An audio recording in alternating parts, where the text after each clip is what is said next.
attack or basic principle of how to convert certain deterministic statement into expected statements. Okay. So today we'll have actually a live lecture.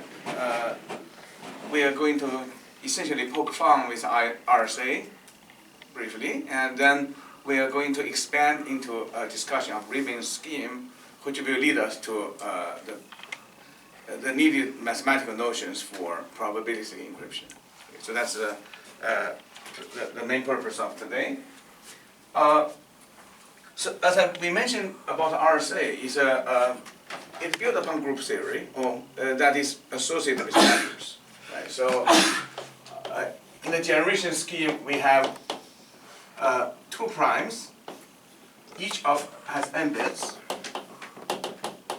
and they're chosen randomly, and so we use them to define the domain of message. And so in the key generation phase, we basically give us the length of the primes, or more precisely security level, and we produce random P and Q, their primes, satisfy the bit length. Right? And in addition, we are going to also compute a private number called E, encryption, which is satisfy the GCD of E, and the multiply group size, which is phi n, is equal to P minus 1, Q minus 1. And this is the length of the size of the n star. And so this provides a distribution of public key. So the public key will be n and e, and clearly they are drawn because P and Q are drawn randomly, and E is drawn randomly. So those are the 2 probabilistic distributions. The generation of the encryption and decryption are relatively simple. So let me just put down here. And so encryption uses N and E, capital N and E. And this basically sends the n star into the n star, which provide a map between what we call cipher plaintext into ciphertext. So both plaintext and ciphertext are taking form of the multiplicative elements. And the encryption basically go with m to the e mod n. So this will give us as a define the ciphertext. The ciphertext is defined by raising the plaintext to e and e mod n. And we will make an argument essentially this is a permutation. So this actually is a permutation of the n star. Because E is chosen randomly, and as long as GCD equal to 1, which means relatively prime to the order of the group, this actually writes a permutation of the group. Okay, so there's no 2 messages will map on top of each other. Okay. And the decryption, therefore, it has a bijection form, and from the E, the generation implicitly produce the pair of private keys. And the private keys, one can define this as P and Q, but more conveniently, because you can compute D equal to E inverse mod phi n. So which is D equal to E inverse mod P minus 1 and Q minus 1. Okay. So PQ really just anchored all the information in the private side, because with PQ you can compute the multiplicative. You can compute the multiplicative inverse of E with respect to the order of the group. Okay. And the decryption also went through a map from dn star to dn star. So essentially move back from ciphertext back into plain text. And it has the form of d mod n. So this gives back to the dn. So we are going to use this as an example to re-examine some of the key features of public key encryption scheme. What type of attack we have to fence off, right? So that's one of the elements I would like to use this as an example. In some sense, by pointing out its imperfectness, it allows us to understand what might be a perfect encryption scheme for public key. Okay, and the second part I also would like to, I think give us a little bit more sense of number theoretical properties associated with, for example, dn star, because later on we are going to use several of the concepts from this for probability encryption. Okay, and so let me just poke fun a little bit on RSA. So when we set M into Z, into C, the ciphertext. So essentially, the conversation basically is following. You have a sender, and you have a receiver. And the process is that the receiver will first post its public key. So once the receiver posts its public key, the sender can communicate, right? So sender can quickly, in polynomial time, learn a language to encrypt. In the sense that if sender needs to send a message M, and C equal to M to the E mod N will show up in the communication channel, right? So this is the application of encryption, and this is the application of generation, right? And then clearly, once come to receiver, it will try to convert this into a message by M equal to C to the D mod N. Right? So this is the entire computation step. Right? So in early days, we tried to figure out why this schema is difficult to break. Right? That is actually not a trivial definition. So what do we mean that this is unbreakable? Well, what does it mean this is computationally difficult to break? What does it mean this is a skill? Right? They all may have slightly different connotations, right?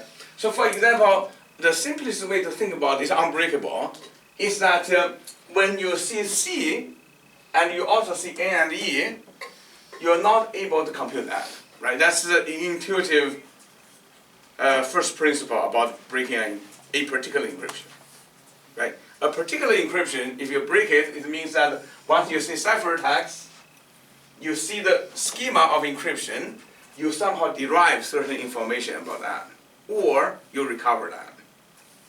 Right? So those are the insecurity associated with a particular encryption. Right? But more broadly, because the message may come from certain distributions, then one has to address from that distribution what are the weakest messages to be broken. Right? So those are much harder problems, and we'll come back to that because that will be related with what we call the slightly more perfect notion of public key encryption scheme. Okay. So one thing we knew that any adversary who will see ciphertext will also see the encryption engine, right? Because once you have N and E, the attacker can actually continue to produce samples of plain text ciphertext, right? Because the encryption scheme is public, right? Because the encryption scheme is public, in the sense of deterministic attack, if the adversary happen to guess M, it will certify it in this particular scheme, right? Suppose if you haven't guessed the plain text M, you want to verify, all you need to do is to encrypt M to see whether it's equal to C, right? So this is one of the, in private key, symmetric key encryption scheme, we may not know this, right? You can guess something, you are still left with uncertainty. But here, with this particular scheme, clearly if you get the message, you will be able to verify 100%, right? But more than that, the attacker can continue to produce so-called active attack to the system, where in the learning framework is really active set of learning, right? It can choose its own bunch of plain text, and then it can learn by running through this.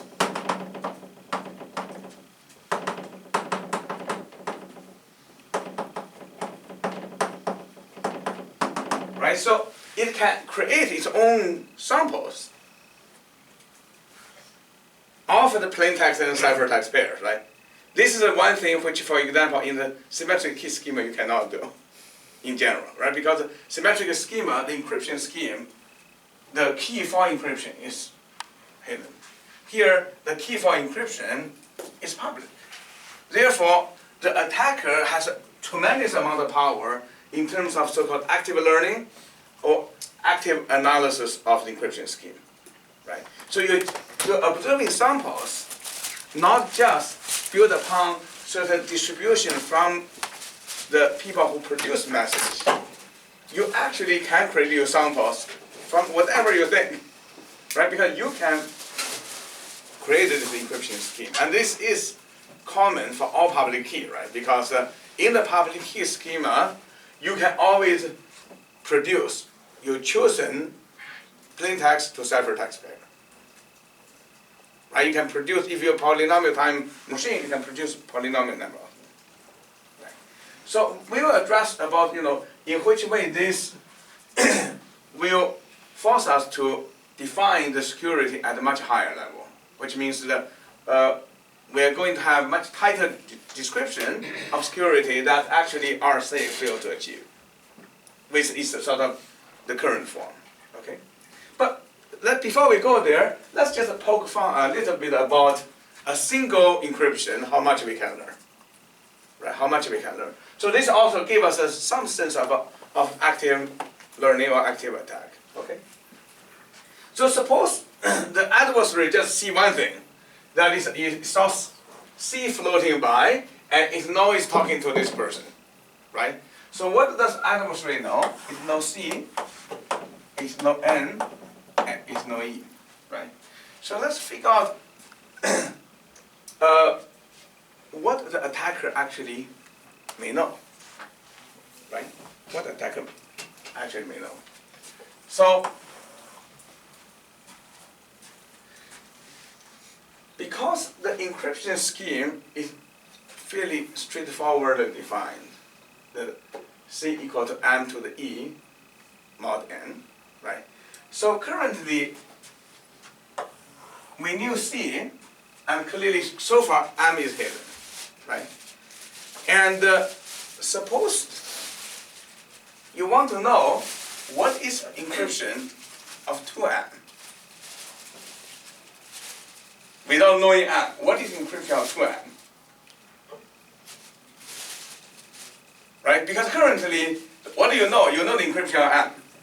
Right? So let's figure out whether we can find out what the encryption of 2M without knowing M. Right? So this come out from the basic schema. So what is encryption of 2M? The encryption of 2M is equal to 2M to the E mod N. Right? And just based on the properties of multiply, we knew this is 2 to the E mod N times 2 to the, so let me write it this way, 2 to the E, M to the E mod N. And this actually is equal to 2 to the E mod N, M to the E mod N, mod N. Right. So this actually is equal to ENC NE of 2 and ENC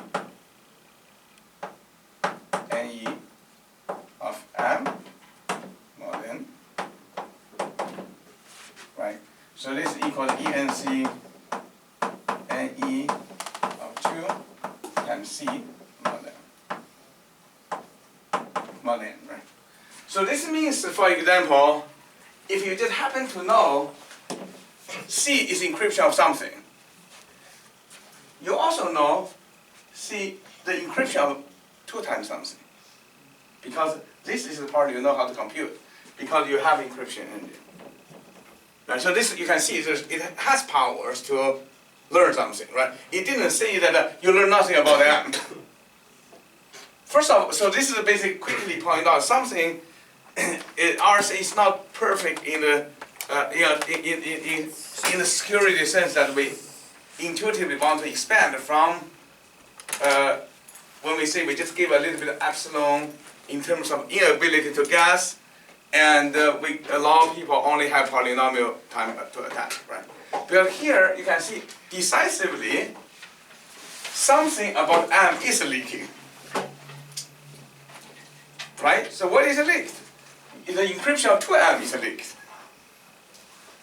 So more than that, it's not just encryption of 2M is leaked, right? So once you see such a formula, so in fact, the encryption of any x times M will be equal to x.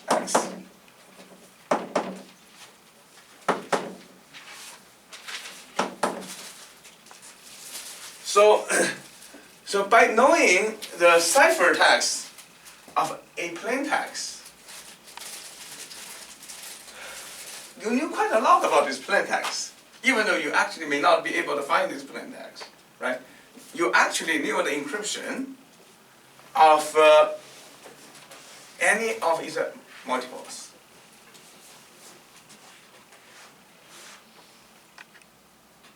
So this basically, for example, is that when you see this ciphertext went by, and later on you saw, suppose it sent another message C1.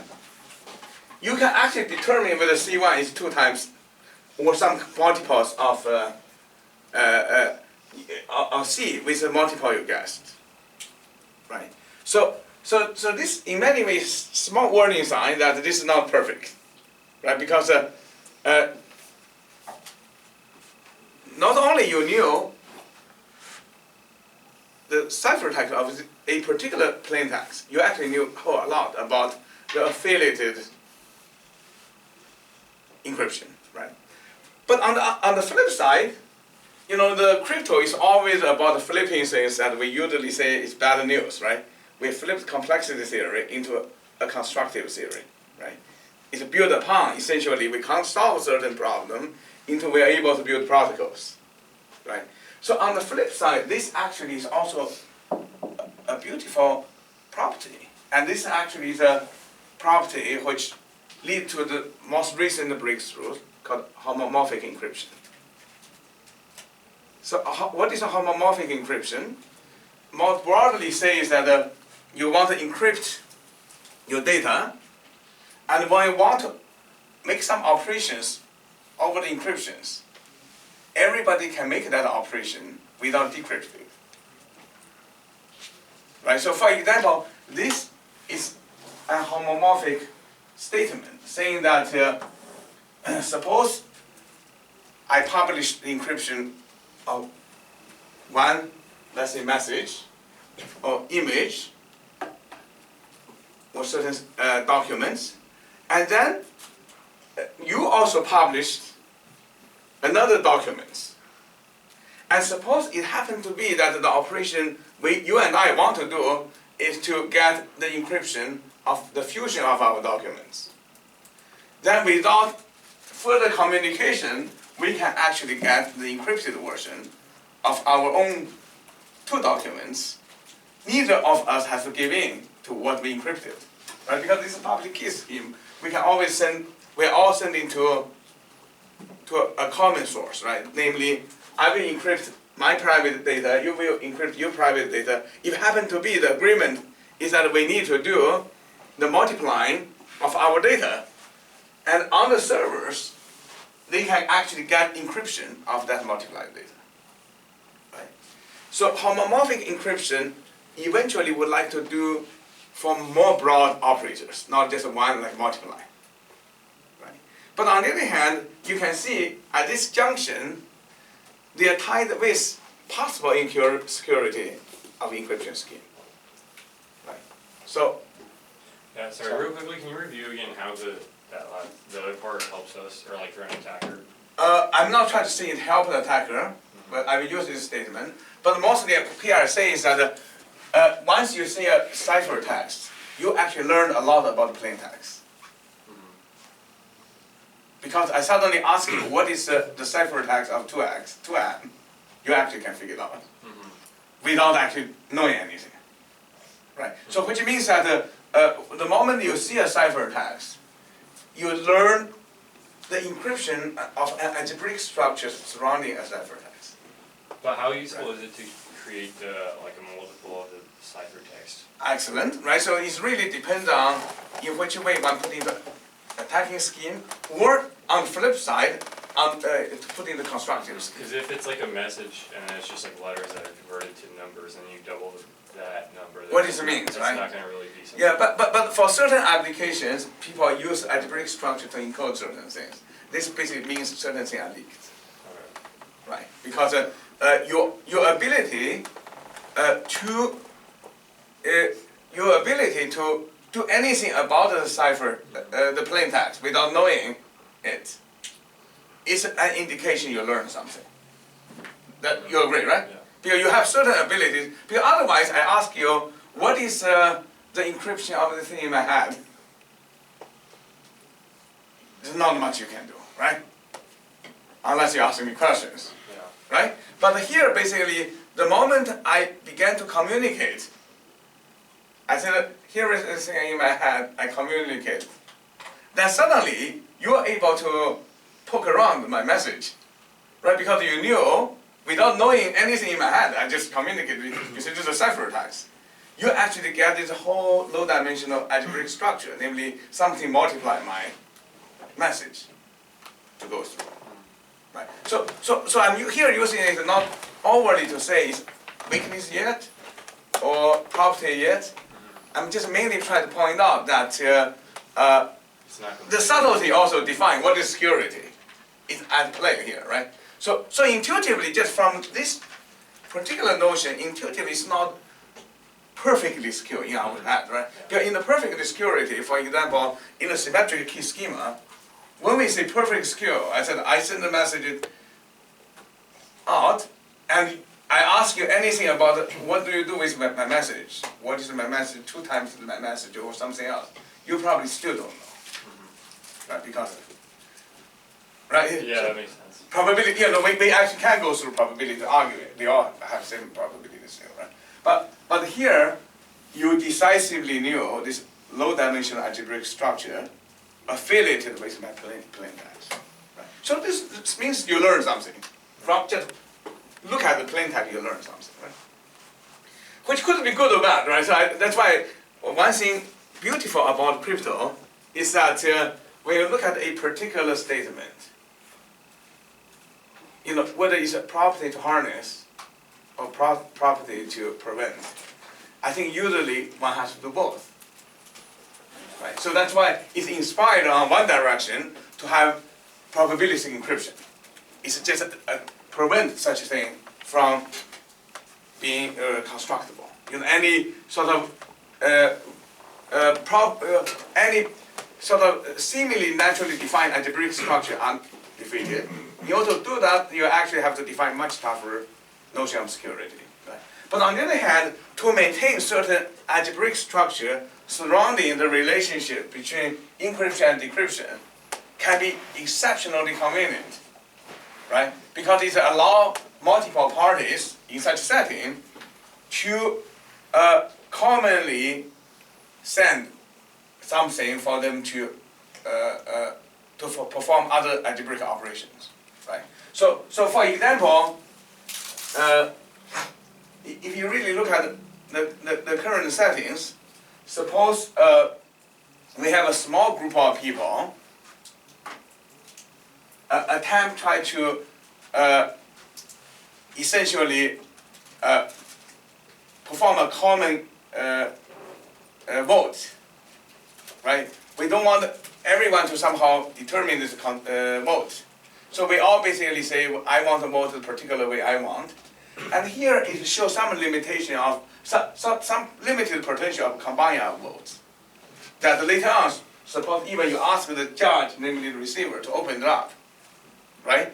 And people can see it can be opened up correctly with a sort of fusion of our modes, right? Because we see how in the middle this is computed, right? Because so this way, for example, when we send a two message, we want to do the product going through this. And if we trust the recipient as a judge, then we can actually properly compute our product. Right? So they have beautiful properties. And later on, either way or maybe some of you began to take a journey to read more about homomorphic encryption. It's one of the most beautiful development in recent days. You know, the class will be exposed more obviously. Okay. But for now, it's just what I call poking fun of RSA, right? So use as a properties. So let me address one small, seemingly natural problem, right? That is, when you look at such an encryption schema, because I just hinted that something may be leaking, right? Because I already pointed out that clearly you learned something, right? But imagine that suppose you only have one bit that you really think it to be very important. You just want to communicate that bit. You want to protect that bit, right? So one of the questions is when you write down your message, right? It will be M0, M1, M, right? So maybe 2N. So that is a typical representation of the binary strings of your plain text, right? And because very often when you design your plain text, you may not need the entire length of the numbers, right? You may, for example, have a very short message to say, I want to cooperate or I want to attack in the military case, right? So one of the questions is, should you put your significant bit here or put your bit here, right? Which of those bits actually are more secure? It's an interesting landscape, right? Because here we said there's some kind of algebraic things we can poke around, and then suppose you only want to embed a few bits which are of significance in this message, and intuitively what you will do is you will plug in the bit in a particular location, and the rest of the place you just put random things. If you break those bits, you don't care because it's random things, right? And if you have one bit, should you put it here or should you put it here? It's not trivial to decide, right? Just a priori to look at this. Why this bit is better than this bit, or should we put it in the middle, the private bit? Okay? So let me poke fun of this little question a little bit. So this way it allows us to learn more about number theory, and give us a little bit more sense of what RSA is. Okay? So far, the following statement can be proven, which I'm going to do in the class right now. That is, if it is hard to recover plain text from ciphertext, in some sense, in the most elementary way, RSA is hard to break. That it's harder for you to recover the plain text. For now, let's say precisely. Right? So I would like to claim that these particular bits, what we call parity bits. So the parity bit is as secure as breaking the entire message. So that's a little bit of confidence, right? If you believe RSA is hard to break, and suppose you only want to get one bit in, I want to show that this bit at least has provable security in a landscape that you can't break RSA absolutely. Namely, you see a plain text, somehow you get this cipher. You see a cipher text, you get this plain text out. Okay, so let me illustrate this, and this also give us some examples of later on. We'll get this type of reduction in more complex fashion because it's a fairly simpler correlational statement, but it carries important concept called reductions. Okay, so let's prove that parity bit is strong, right? Parity bit is RSA. So let me set up this statement. Parity bit is RSA strong. Okay, so let me use this word.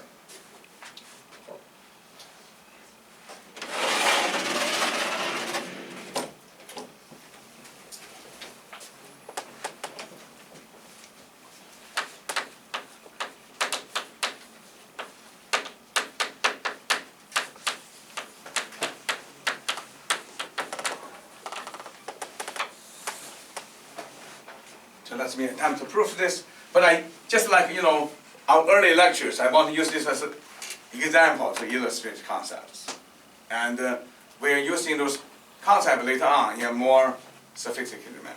Okay. So the entire pictures look like this. You have M2n and 0. So this is your plain text called M. Right? So this belongs to the n star. And I would like to say that this bit is reasonably protected by RSA scheme. So how should I set up such a statement? How can I say such a statement? So this is one thing, complexity theory is really beautiful. It offers language to make such a statement. What do we mean this bit is as good as the encryption scheme, right? And it comes with a notion called reduction. Right? In the entire description of NP and P, the main concept here is polynomial time reduction, other than the computational class, right? We will have computational class P for decision problem, computational class NP for decision problem, but what connects them together is a notion of reduction.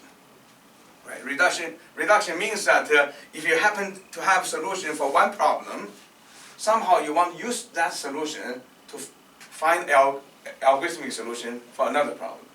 Right? So this means that you reduce the second problem into the first one. If you can do this, then every solution of the first problem, essentially used as a black box, you can be translated into a solution called algorithmic solution for the second problem. Right? And so this is also where we often use to define security. That is, we say that upon seeing C equal to M to the E mod N, okay, upon seeing this, if you can get this bit,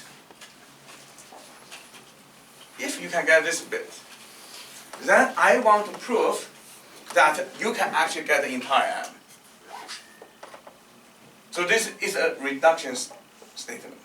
Right? I want to say that upon input,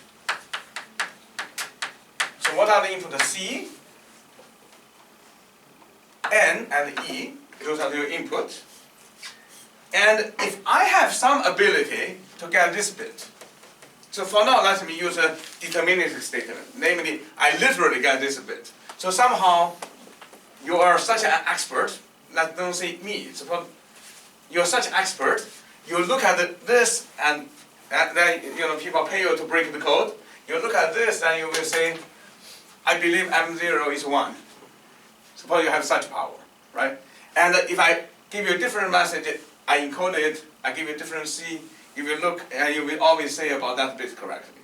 Suppose you have such power, right? Then I would like to harness that power in the notion of reduction to show that upon receiving C, E, and N, you actually can get M completed out, right? So in other words, I want to prove if there exists a polynomial algorithm that computes M0 from C and E for all from C and E, then I want to prove there exists polynomial time algorithm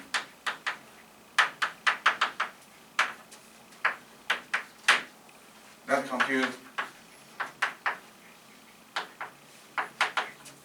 M from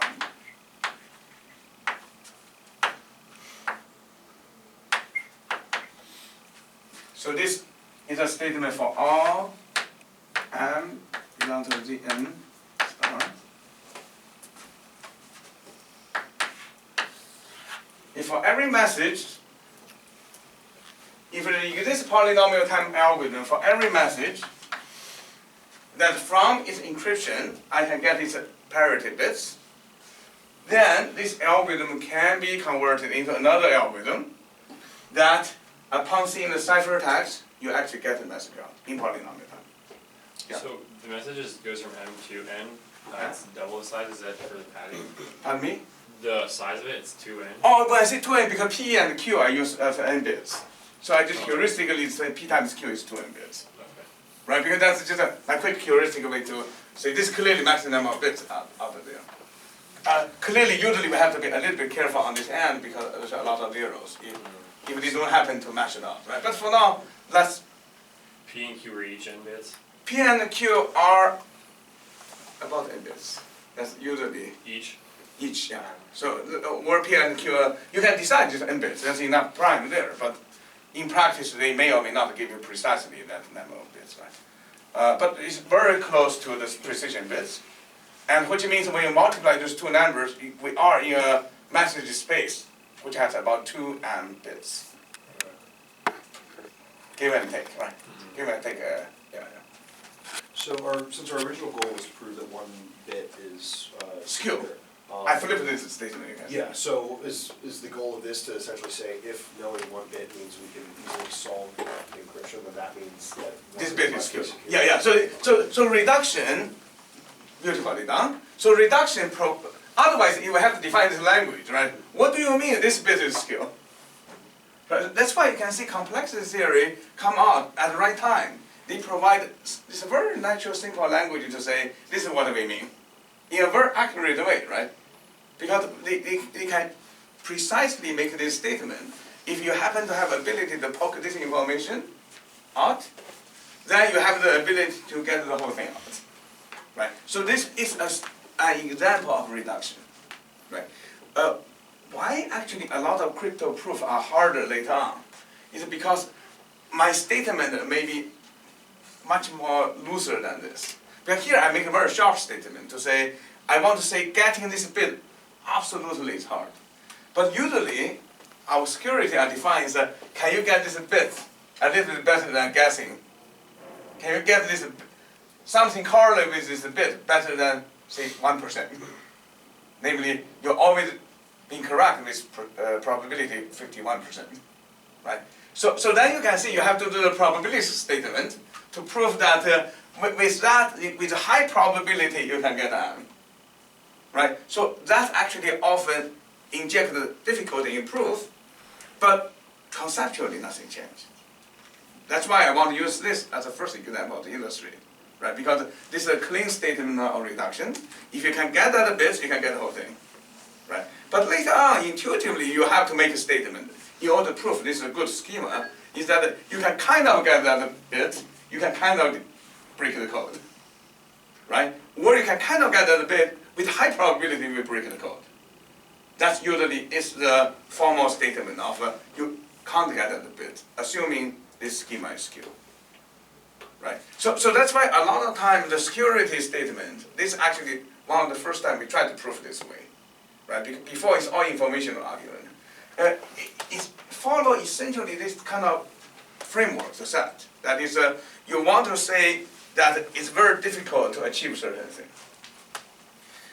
Then you make an algorithmic assumption to say it's easy to achieve this thing in polynomial time with certain quality, right? So once you make that assumption, if you are able to prove that you can resolve some open question with the assumption built upon that this encryption scheme or protocol is secure, then you actually establish security statement. Namely, if indeed this schema is secure, then you can't achieve this ways of poking information out, right? So this is a profound framework for reduction that in many ways is not available for the early generation of statistics and so on, right? That's why computational and complexity elements is very heavy in modern cryptography because it gives us this so-called absolute reduction against any polynomial time machine. It didn't say a polynomial time algorithm that happened to be designed by this person. It's just any polynomial time machine, right? Okay. So, but for now we are achieving a cleaner but weaker goal. That is, if someone can break this bit by looking at the ciphertext, I want to say that you actually break the entire code, which means that you actually get every bit out. You can get M from C, 100%. So there's no probability here, 100%. Right? But I want you to continue to mess your own self up to say, what is a statement that I can kind of break this, and I can still most likely break the code, right? And that actually, it will be equivalent to say, if breaking the code is very difficult, then this bit is almost impossible to get with the polynomial time. Right?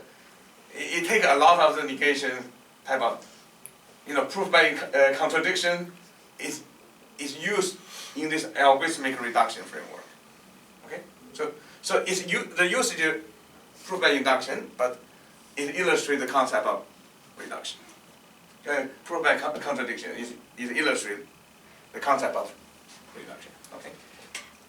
So in fact, the only property we use actually is this homomorphic properties that I mentioned earlier. That's why I tried to poke fun to say clearly leak something, but this leak something actually allows us to reverse look back to say this bit is as good as RSA. So that's why you can see a bad statement could become a constructive statement. Okay. So because we knew in RSA ENC and E of X and Y is equal to ENC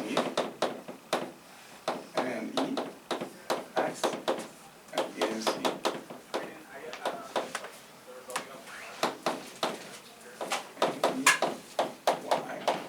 So this is mod N. Right. So this is the homomorphic statement about multiplication in this domain. Right. So when we multiply two plain texts, their ciphertext also multiply.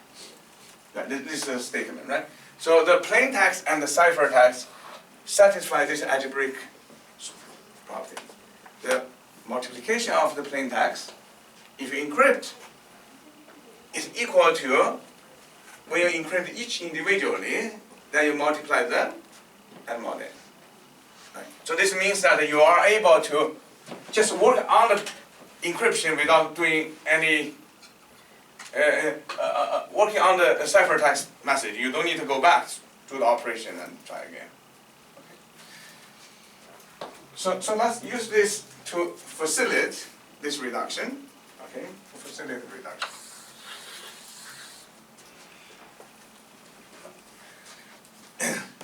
So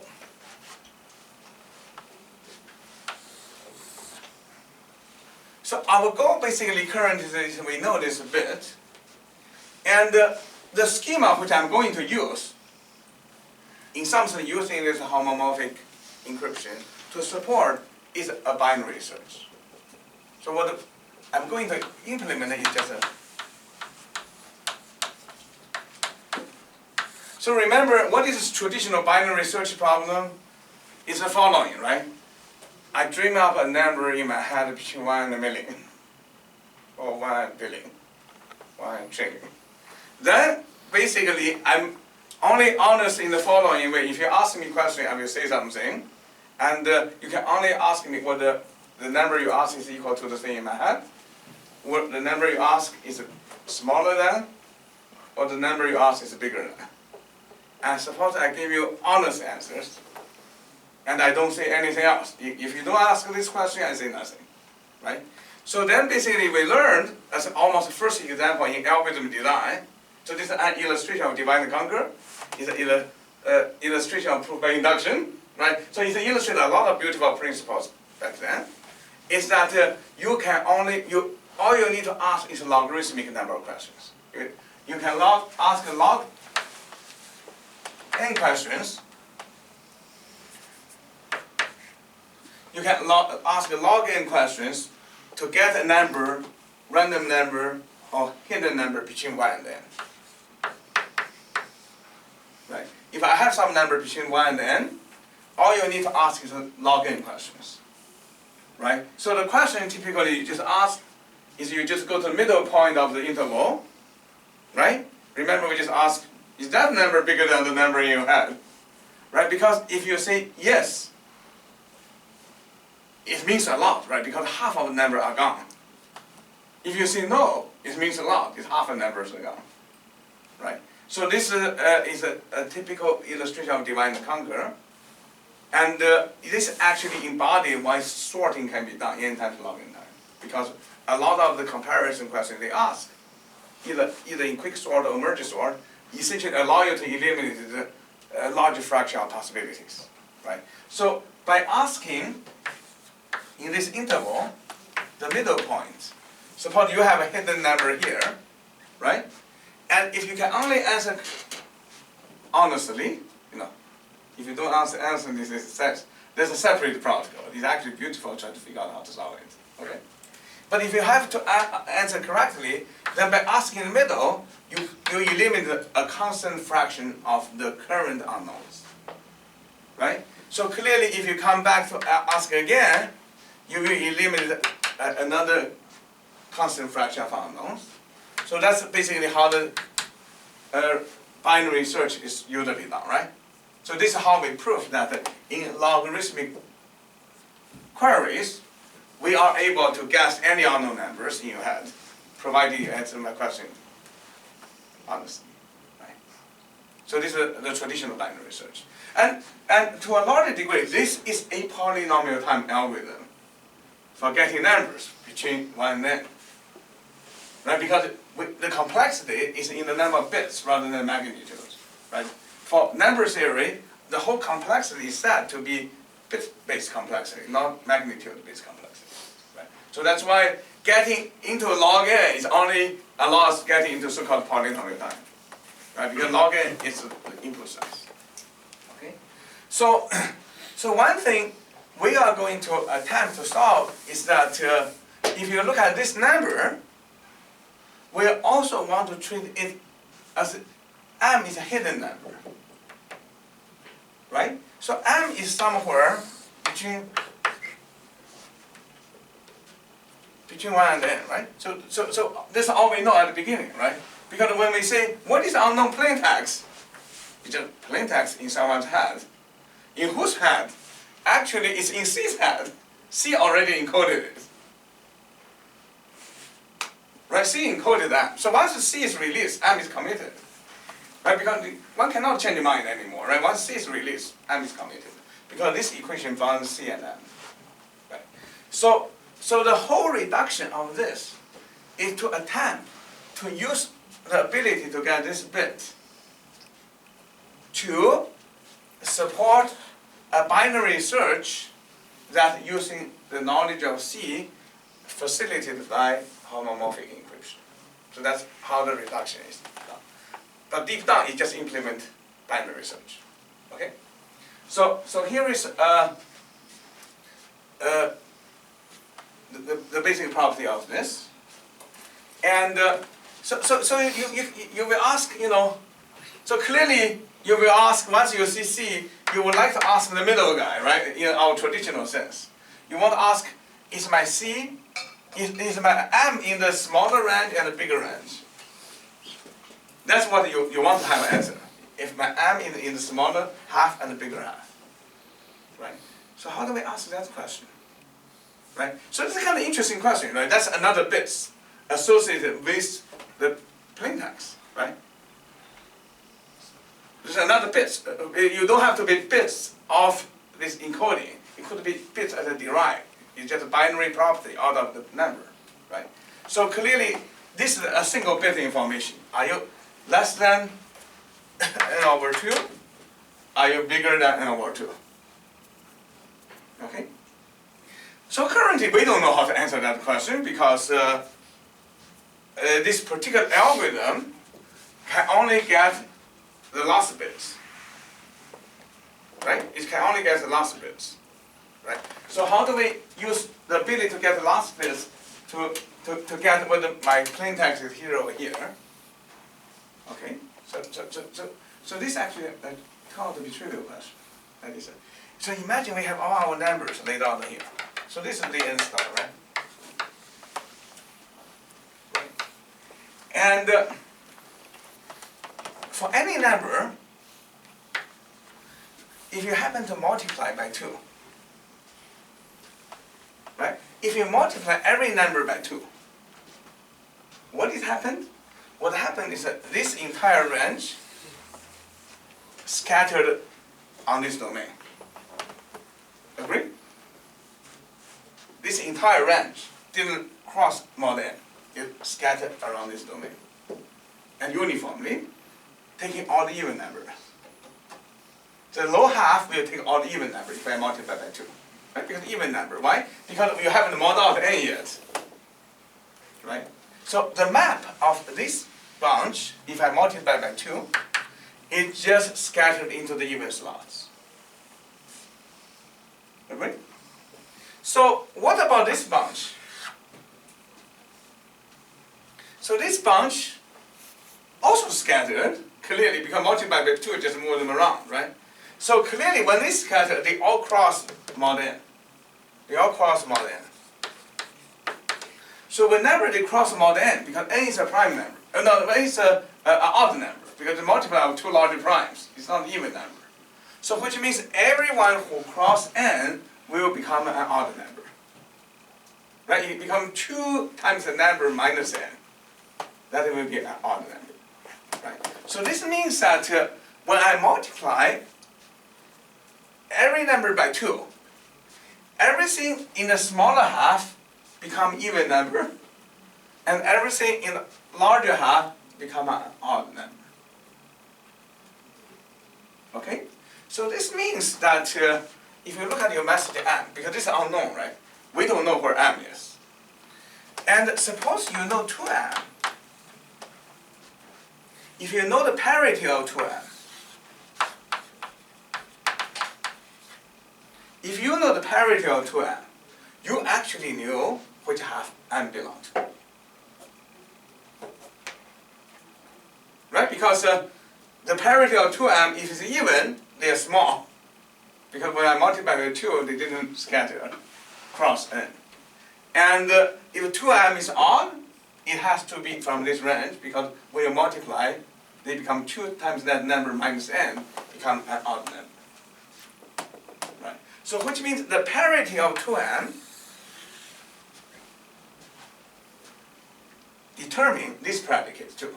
Whether your original m, so this is a precise statement. M is less than halfway points.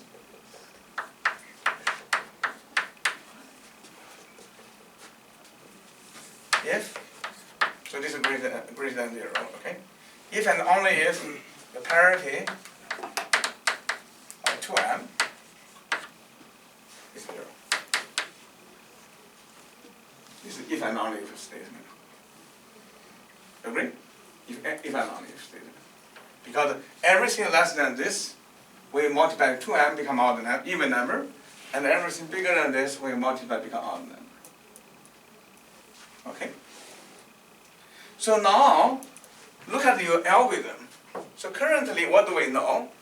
Currently, we know C equal to m to the e mod n. Currently, we know this thing, right? So in other words, we know ENC of M. We know current C, right? But we also know the encryption of 2M, right? So from this, we can compute the encryption of 2M. What the encryption of 2M? It will be equal to 2 to the E mod N times C mod N. So which means I'm able to compute this. Agree? I can compute this number. This is a polynomial time computation. This is part of reduction, right? As a part of reduction, I can first compute this number. So now I will use your powerful algorithm. I will ask for A, C1, and I ask you N. I ask you to, using this algorithm, to tell me what is the parity bits of 2M. Right? Because we already get this ciphertext out. Right? So which means that I just go to the ciphertext, I ask your algorithm, this is the part of reduction happened, right? I ask your algorithm that is so powerful to compute the parity bits. I will go there to ask, what is parity bit of this guy? Right? If you say 0, or you say 1, if you say 0, I will eliminate everything here.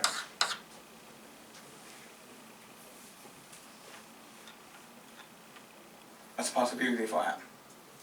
But if you say 1, I will eliminate everything here. Right?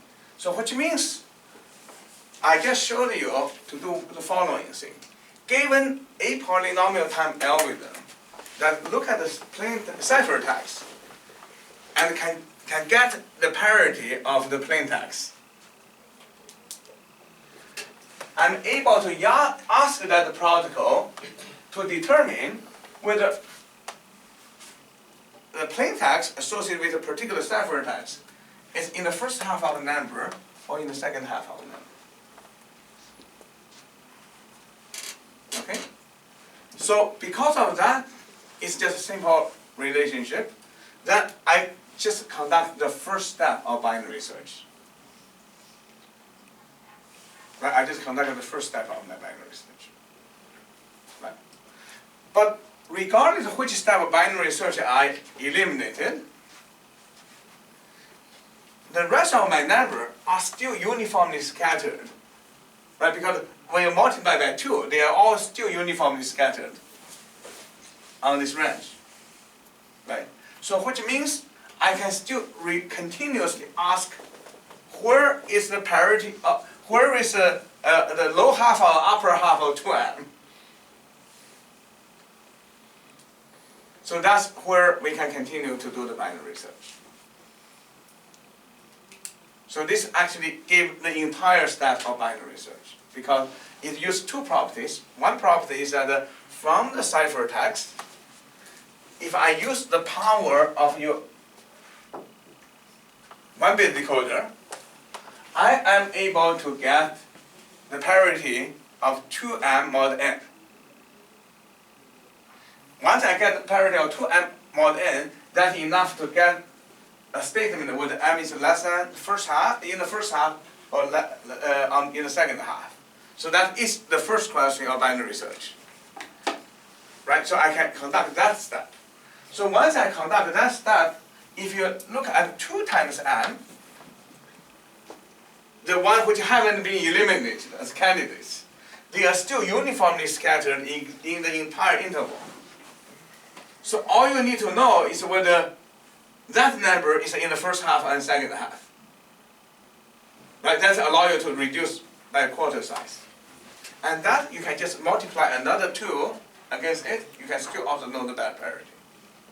And then when you are done with that, this 2 times that number still continues scattered, either as odd or even thing. And you can still ask whether the middle, you're in the left and right, by multiplying another 2 by looking at the ciphertext. right? So essentially, here all I am computing is C1 and the C2 of ENC, 2 times 2 times n, and C3 equal to ENC, 2 to the order 3 times n. So by continuing to looking at those ciphertexts, I'm asking for parities. I am precisely conducting the binary search as defined in the first class we teach algorithm for binary search. There's no discrepancy in this thing, right? So therefore, the ability to get the last bit is sufficient to break the code. When you turn this around, it states that if you cannot break the code, you can't break the last bit. So reduction provides convenient language, right? So this is a formal statement to say the last bit, the parity bit of RSA, is as secure as protecting the plain text. That's all. And if you believe that is a hard task, then you're not able to get the last bit. Because if you can break the code. Right. So the hardness and security of encryption scheme or other crypto scheme are routinely established by a very similar reduction. Right. So that's why from here I don't want you only to learn a little bit of the multiplicative homomorphic properties of RSA, but more so, I would like to illustrate essentially, it may mean that the encryption is not perfectly secure, one has to do something, but it also means that potentially we can build an encryption scheme that we can do a lot of operation without decoding. But further, it gives us a basic framework for analyzing the security.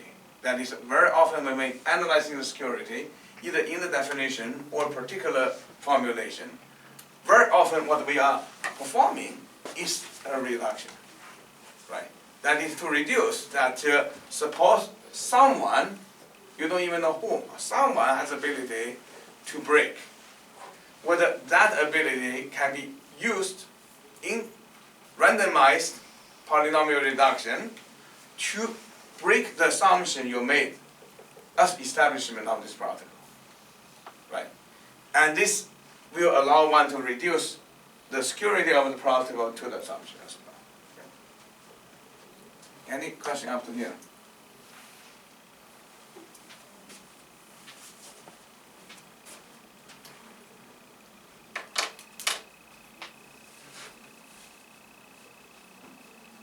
I really want you to understand this one, this particular one, because just like many of the protocol, I want the simple, the simplest one have to completely go through, because then you can always have a place to fall back. Because otherwise, when we begin to see certain reduction, then you will see this has random probability, has too many other parameters in the statement, right? But it's good to have a clean one, has no parameters. Essentially, it's cleanly done. Could you just go over the even and odd part again? Even odd part again, okay. So, to go over, let me redraw. Right. So essentially, we treat decoding as a guessing number in the hand, right? So someone has n, and it's committed to a ciphertext C. Right, so that's the other scenario right now, right? Only one thing shooting through in the communication is C. But someone encoded n. So far we assume that we have ability to look at the parity bit of n. Right? But our statement is more generally stated. Our statement says for every ciphertext, I'm able to get the bit of the plain text, the parity bit. That's the statement, right? So because I want to prove that getting the parity bit from ciphertext is hard, if RSA is hard to break. That's the statement, right? So that's why as a flip side, I assume you have an algorithm by looking at any plain text, you can get accurately the parity bits, period. Okay? So now we have C. Clearly, we already know the parity of M. Okay. So that's not the direct application I use for now, because I just want to map to our the thing from our old memory of binary search. I want to do as a face value that way, right? So M could be either here or here, right? So M could be, because you don't know, it's just a number encrypted right now, right? So it's just unknown number. But it cannot be outside this range, so it has to be here and there, right? So the only property that I use is the following, that because we are mod an odd number n, critically we use this, because we mod an odd number n. So if you look at the following thing, 2m mod n, if you look at this number, 2m mod n, right? Because we use a canonical representation, 2m mod n is the largest positive number to be the remainder of this thing, right? So 2m mod n has only two cases. If m is chosen in the standard representation, right? Because it has to be the standard representation, namely the R numbers less than n and greater than 0, right? They are choosing in the standard domain. So if you look at 2m mod n, this will be either equal to 2m mod n, or either 2m, we don't mod now, right? I use the integer representation now, or 2m minus n. Because when I take the remainders, if I'm in this domain, when I take remainders, I'm just minus n if it's bigger, right? Because I don't need to minus multiple n, just my chance, right? So which means as a representation, 2m mod n in the standard representation are either 2m or 2m minus n. Right? But this is an even number.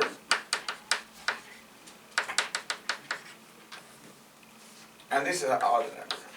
So this is the only property I use here. Right? Why is even number? Because 2m. Why is odd number? Is an even minus odd. Right? So this is only this very basic property is used here. Right? But this is a very convenient statement, in part because the assumption that we said that if we knew the encryption of 2m, we actually can get this bit correctly. If we knew the encryption of 2m, then we can get this bit correctly using this powerful algorithm.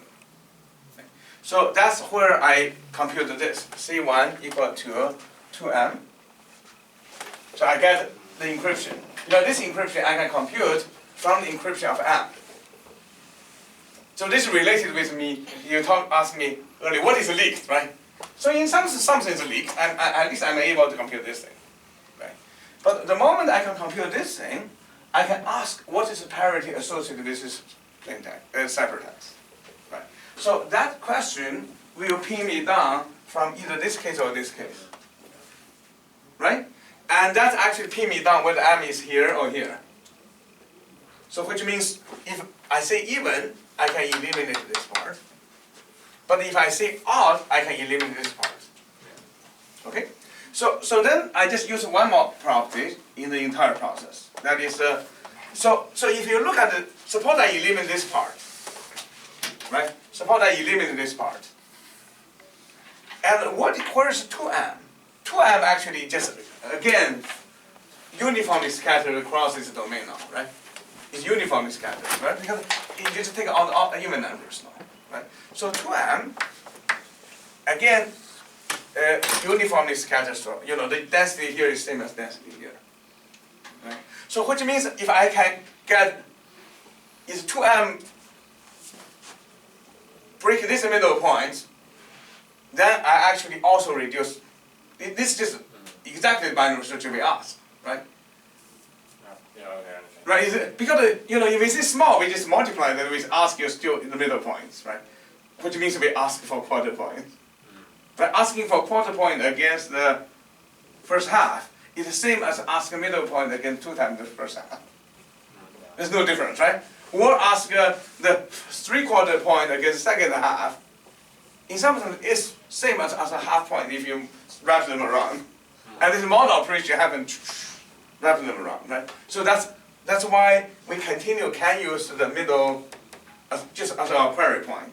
I said it's 2m is on this half or this half. So to do that, you need to know the parity of 4m, which you can compute too. And then you answer that, to do that, you need to do the parity of 8m. Right? So that's why all you need to do is just get all the m, 2m, you get all the 2 to the 2m, 2 to the 3m. If you get those encryption, then you can just get a bitmap from this powerful algorithm, right? Because it's always tell you correctly, then this give you a sense of reduction, right? So I want to challenge you. You know, on one hand, I don't want to overly mess up your head to say, once you see such a beautiful thing, it's good to just keep on imprinting your head, right? Because later on you can fall back to there. And that's the only way I can learn mathematics, is that I finally grasped something I understood. Because most of the things I don't. Right? Most of the things we feel we cannot understand. But if you understand one thing, if you continue to think about what is essence there, it will allow you to look at a more complex thing into small pieces. This is divide and conquer, right? Right? So because you keep on mapping back to this perfect schema, then you will asking which part can be mapped. If it doesn't, then there you will do certain statement to draw analog to this schema. Right? So this is why, for example, to study symmetric key encryption, the first important thing to understand is just encrypt on 1 bit in this perfect way, you know, X exclusive Y. So somehow when you see that, then when you put in a little bit prior or something, you can just work with 1 bit. Once you see that, eventually you can go back to the more bits. But it's all somehow narrowed down to this picture that when you exclusive any number against a uniform number from either 0 or 1, you get uniform 0 and 1. That's the only property eventually become important, right? Just like, you know, the secret sharing too, right? The statement by itself is very clean. It allows us to define what you don't know or what do you know partially, right? So here too, I want, you know, this claims protocol I want stuck in your head, because it's only use binary search that we all know, right? With a little bit twist of the algebraic structures. But once we see this, it's good to eventually to ask yourself another question. That's why I want you to at least contemplate in your head. That is, what if my assumption here is that I do not know M0 for sure. I only know it with confidence, let's say 51%. That means you significantly beat this bit, right? And can you use that also to conduct this notion of divide and conquer? Then you may have to make certain probability statements, and you will see actually it has tremendous power if you just know a little bit more. Okay. But right for now, I don't want you overly thinking this way, but I just want you, the question is out there, right? But the schema of reduction, the statement is there, right? You can see. Right? That's why when I write down here, then I can somehow to say if A can confidently enough compute. Right. So you can use this statement as a reduction.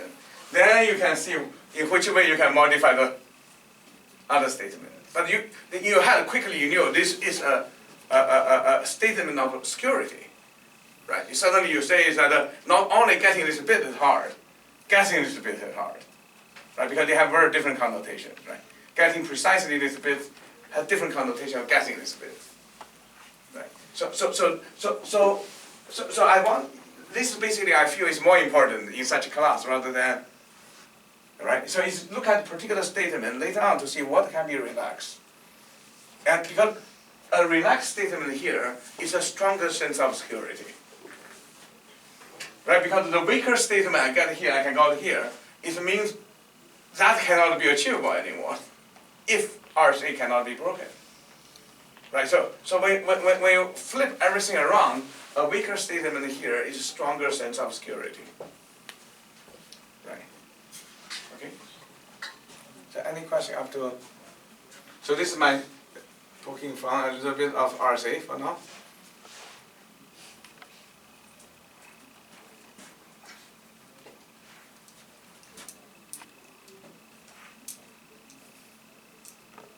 Martina? So maybe we take a 5-minute break. I forgot my water bottle, so it's good for me to get a little bit of water into it.